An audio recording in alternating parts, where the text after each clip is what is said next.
Bismillahirrahmanirrahim. Assalamualaikum warahmatullahi wabarakatuh. Saya Fahmi Fauzi Kadamanto akan menjelaskan mengenai Information Retrieval System. Yang pertama, apa sih Information Retrieval itu atau pengambilan informasi itu? Secara istilah, informasi itu bisa disebut sebagai kumpulan pesan atau simbol atau lain sebagainya yang untuk disampaikan kepada halayak. Retrieval atau pengembalian atau bisa disebut juga pengambilan lah ya, adalah sebuah proses pengambilan, pengembalian, restorasi sebuah pesan. Jadi bisa dikatakan kalau information retrieval ini adalah sebuah proses pengambilan informasi yang dibutuhkan pengguna. Nah, ada sejarah singkat dari information retrieval atau IR. Selanjutnya kita akan menyebutnya IR ya, IR atau IR lah ya. Sejarah IR-nya dari tahun 48. Sebenarnya kalau kita ngebahas masalah IR, sebenarnya penggunaan IR tanpa disadari udah sejak zaman dahulu kala sih. Contohnya apa? Dalam hal pengindeksan.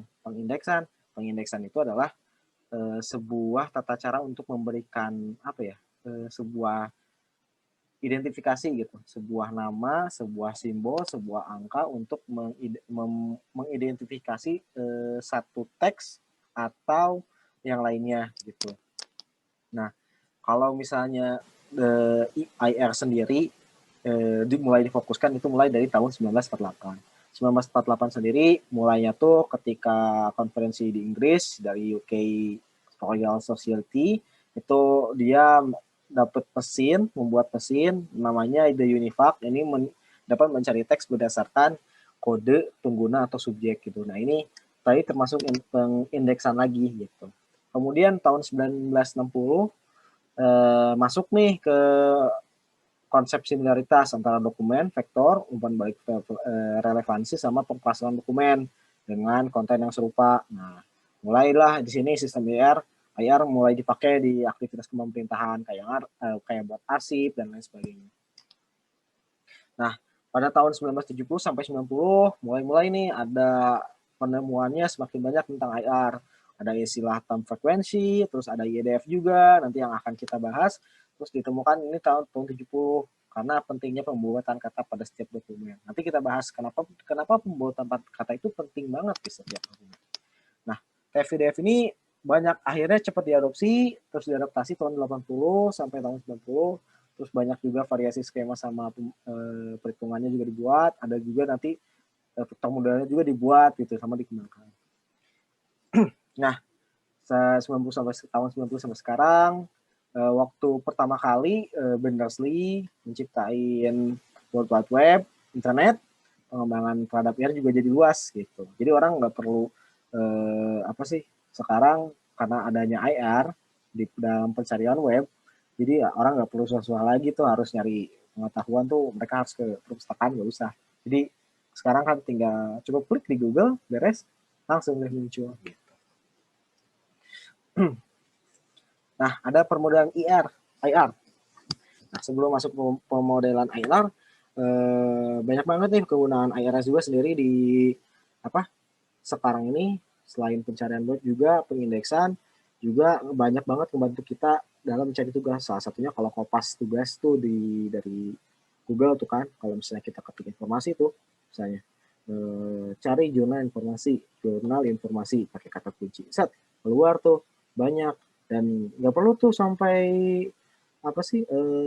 kita harus nyari berhalaman-halaman tuh sampai kita nemu, oh iya ini baru teori relevan banget nih jurnal ini sama yang aku cari, kan nggak sampai berhalaman-halaman seperti itu gitu.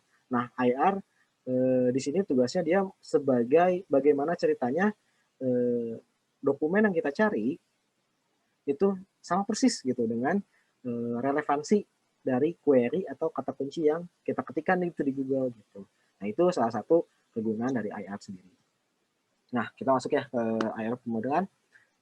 Sini pemodelan dalam IR itu sebuah proses yang kompleks. Dia bertujuan untuk membuat sebuah ranking function atau fungsi buat nanti ngurutin dokumen. Nah, tadi kata saya bilang tadi, jadi nanti gimana ceritanya yang paling relevan tuh paling atas. Jadi nggak usah nge-scroll ke page 2, page 3. Kan kalau misalnya kita nge-kopas tugas tuh kan nggak jarang banget gitu untuk bahkan ngeloncat ke page 2 di halaman Google. Nah, inilah salah satu kegunaan IR tadi gitu. Ini ada termasuk dalam gunanya IR model.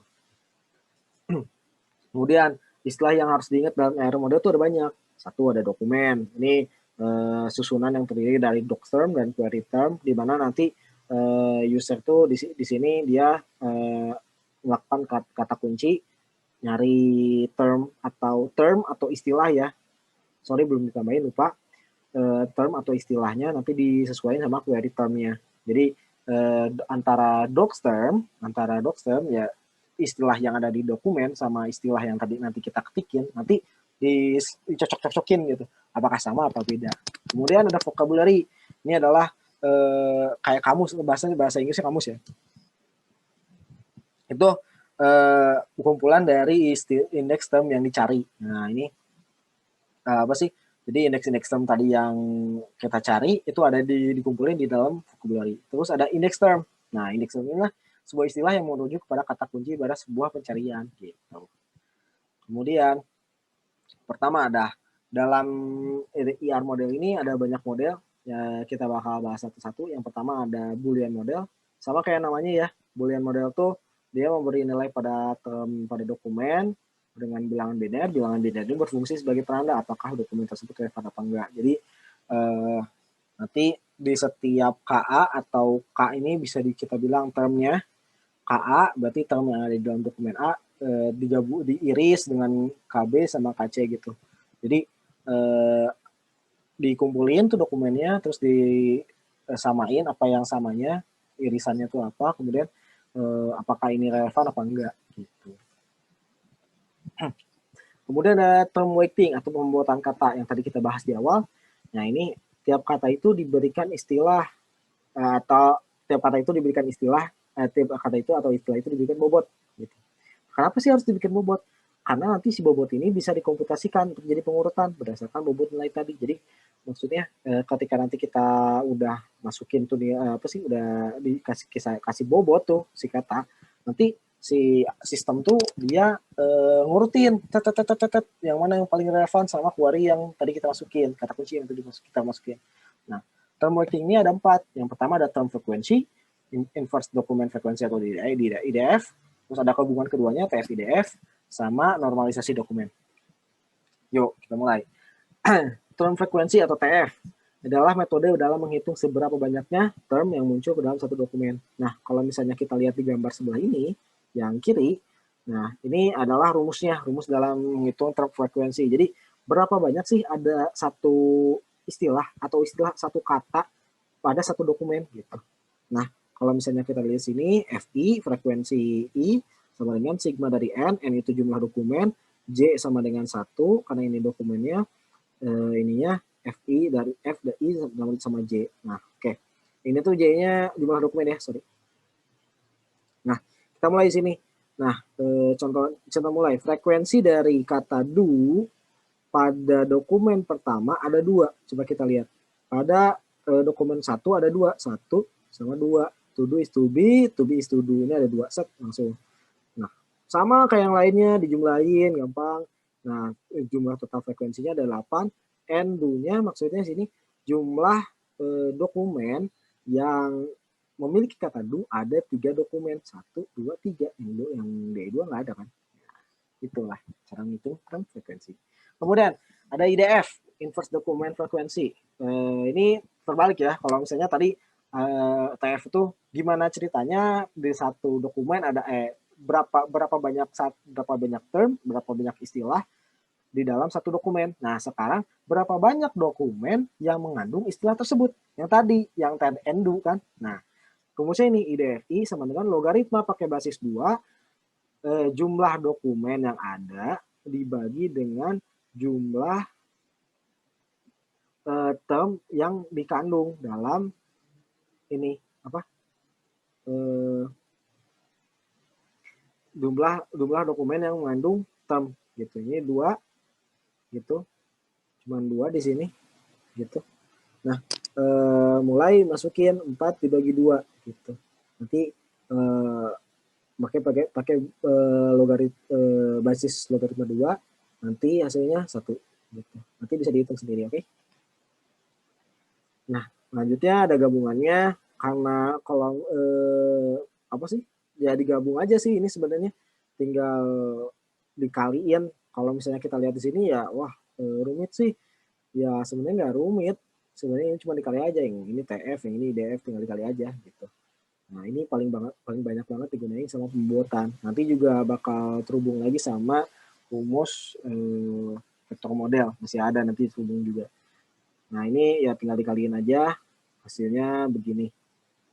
Ya, yang tadi. Nah, kemudian ada normalisasi dokumen. Normalisasi dokumen tuh dia buat apa ya? Ini normalisasi dokumen tuh biar si dokumennya kan panjang. Jadi dalam kalau misalnya kita cari query tuh, cari query dalam satu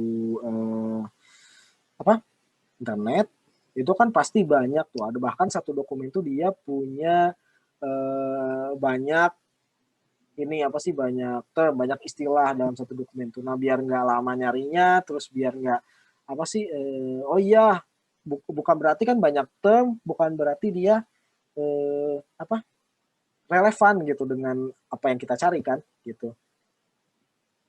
Makanya ada normalisasi dokumen. Normalisasi dokumen ini ya buat agar nanti kalau misalnya dokumennya besar, terus ininya juga jumlah apa sih, jumlah termnya banyak, bisa dinormalisasikan panjangnya gitu. Jadi biar sama dan ketahuan yang biar bisa diurutin nanti, terus bisa dinormalisasi, biar bisa dihitung mana sih yang relevan sama query kita nanti.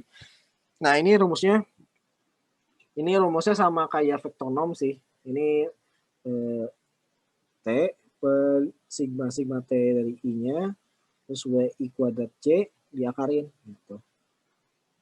Nah, nanti hasilnya tuh ada di vektor normnya gitu. Kemudian ada vektor model.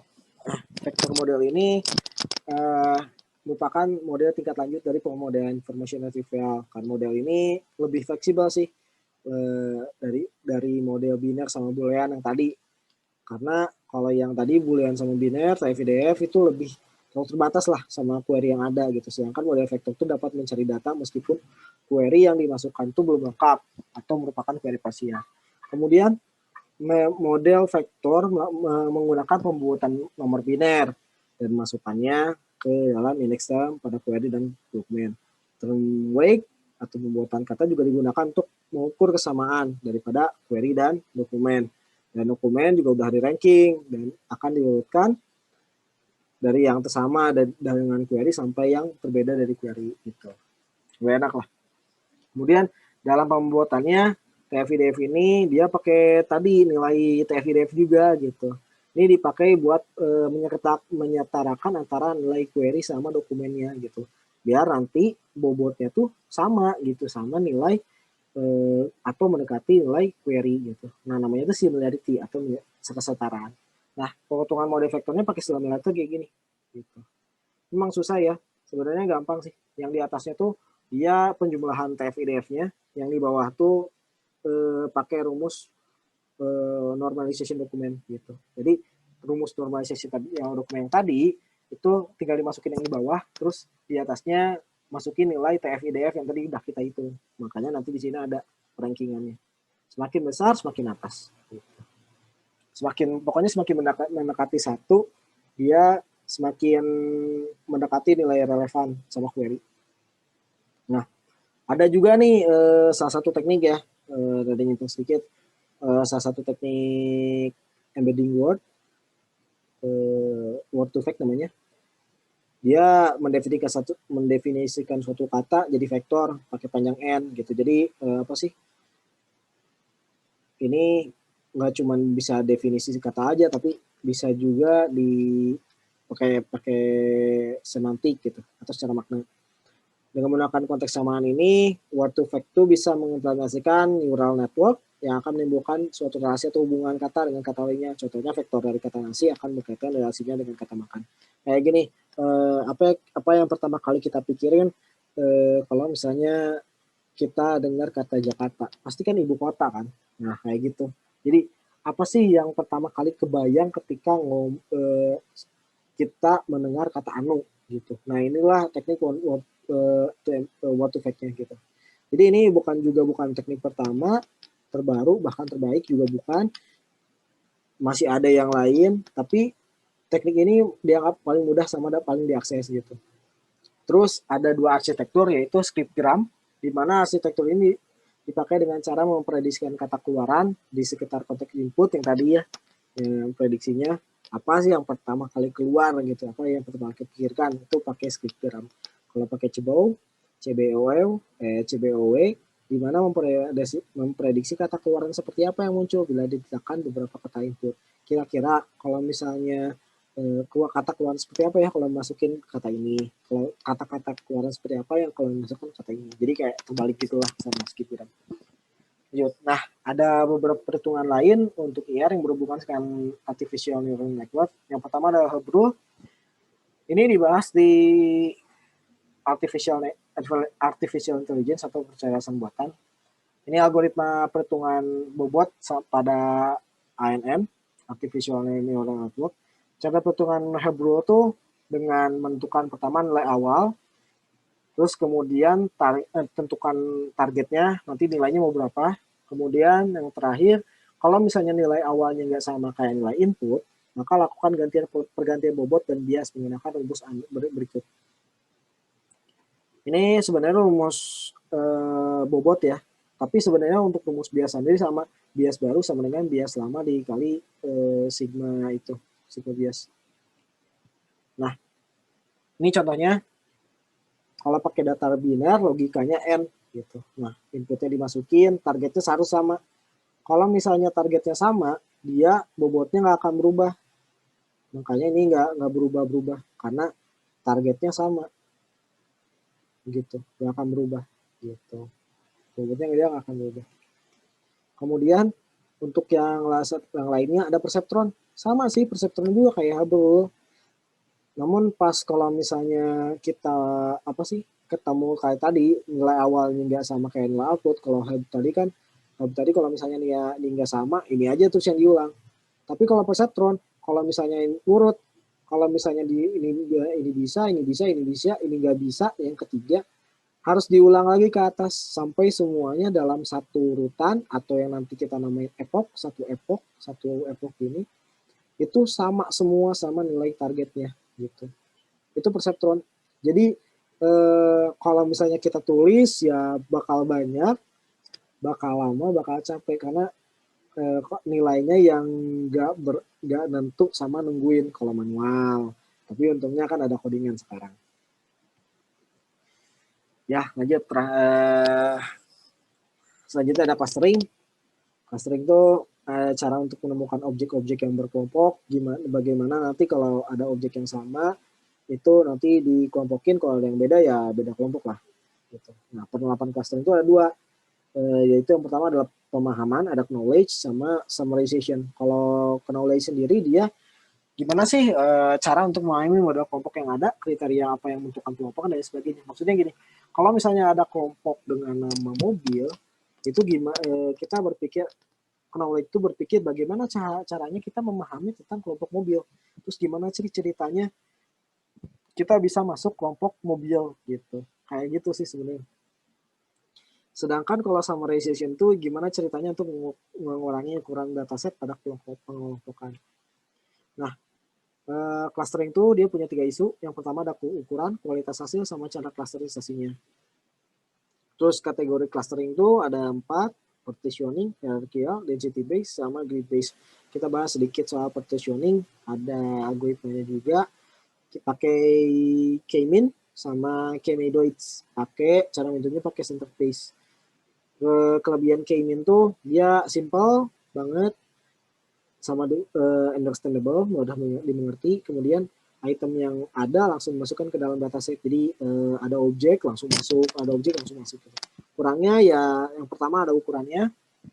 Jadi ukurannya tuh kalau misalnya dia pertama tuh gini, bulat misalnya, bulat. Nah, kalau pakai k-min tuh dia bisa lebih gede atau lebih kecil gitu. Terus kepadatannya. Jadi kalau misalnya di k-min tuh padat, kalau misalnya dia itu padat si itunya, yaitunya padat. Kemudian di K-min dia kadang agak renggang gitu, bisa agak renggang banget sampai yang nggak padat nggak sama lah gitu. Kemudian ada ukuran non globar, kayak ukuran non globular tuh kayak ini 100% misalnya ini warnanya 100% merah gitu. Kemudian di K-min itu bisa 75% merah, terus sisanya 25%-nya lagi itu biru, bisa kayak gitu. Jadi ukuran non globalnya nggak tetap gitu. Nah, sisanya ada K-medoids, yang tadi K-min, dia akan nyari nilai rata-ratanya dari satu pembobotan. Ini metodenya juga hampir sama kayak K-min, sama aja, tapi algoritmanya dia mulainya dari K acak gitu. K-nya acak. Langkah algoritmanya yang pertama ada tentukan nilai K dulu, udah gitu hitung jarak dari dataset ke medoid. Yang ini tadi jadi ada datasetnya, nanti dihitung jaraknya sampai ke K. Udah gitu ganti K-nya dengan nilai data dengan jarak terdekat. Jadi nanti udah dihitung mana nih data dari jarak dari dataset kan. Nah, nilai dari dataset mana yang dekat sama K baru diganti ke K gitu. Udah gitu jaraknya dihitung kembali terus sampai bobotnya stabil gitu. Sekian penjelasan tentang information retrieval system. Mohon maaf bila ada kekurangan dan kesalahan. Wabillahi taufiq wal hidayah. Wassalamualaikum warahmatullahi wabarakatuh.